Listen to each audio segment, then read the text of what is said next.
Eigenschaften. Wir wollen nicht nur über Beispiele reden, die es woanders gibt, sondern wir haben auch selbst Ideen, wie man sowas angekommt in unserer Region.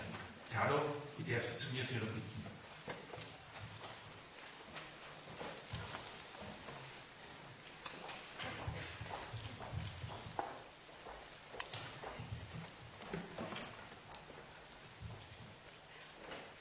Seit circa 15 Jahren mache ich Erfahrungen mit grünem Geld.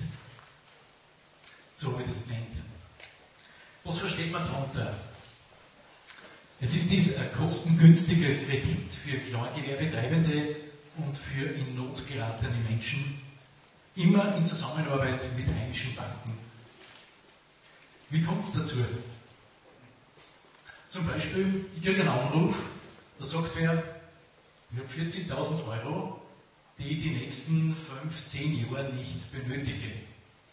Kannst du das für wen brauchen? Die Menschen gibt es. Die Anrufe habe ich tatsächlich gekriegt. Oder es taucht eine Not auf, in der Gemeinde oder in der Pfarr, bei der mit grünem Geld geholfen werden kann. In diesem Fall mache ich mich auf die Suche nach Personen, die bereit sind, unverzinst oder mit Wertsicherung Geld 5 bis 10 Jahre herzuholen.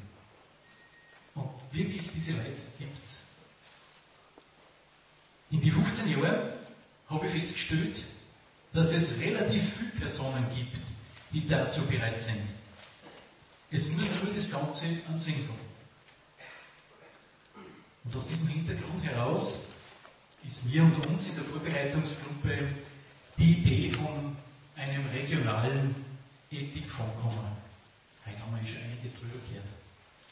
Also so Geld aus der Region, für die Region, für sinnvolle Projekte. War das nicht was? War das nicht jetzt an der Zeit? Wozu könnte so ein regionaler Fonds gut sein?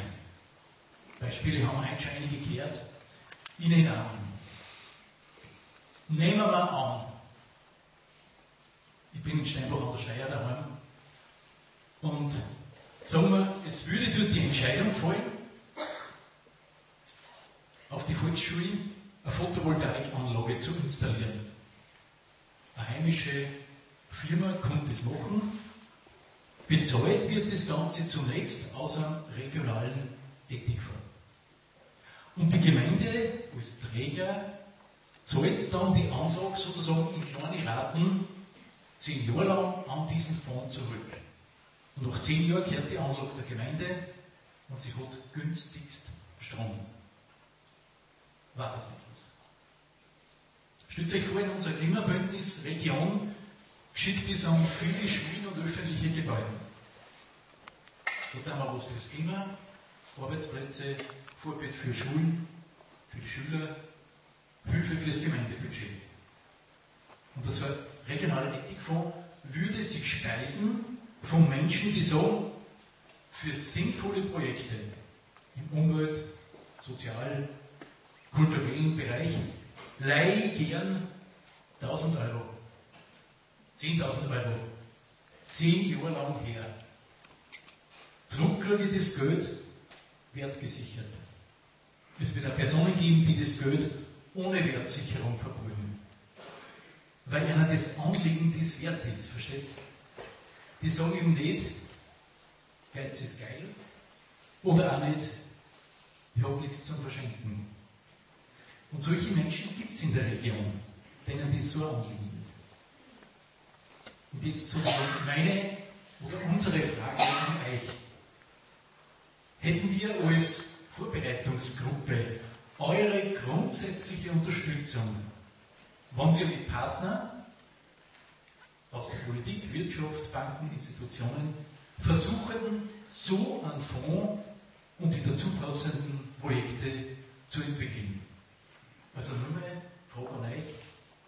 Hätten wir als Vorbereitungsgruppe eure grundsätzliche Zustimmung, wenn wir mit Partnern zusammen versuchen, so einen Fonds und die dazu passenden Projekte zu entwickeln?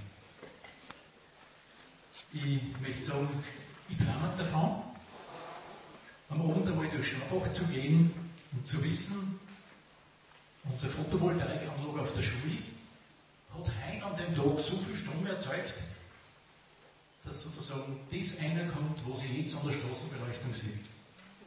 Und diesen Traum teile ich auf alle Fälle mit unserem Bürgermeister Christian Dürfel. Der hat das auch.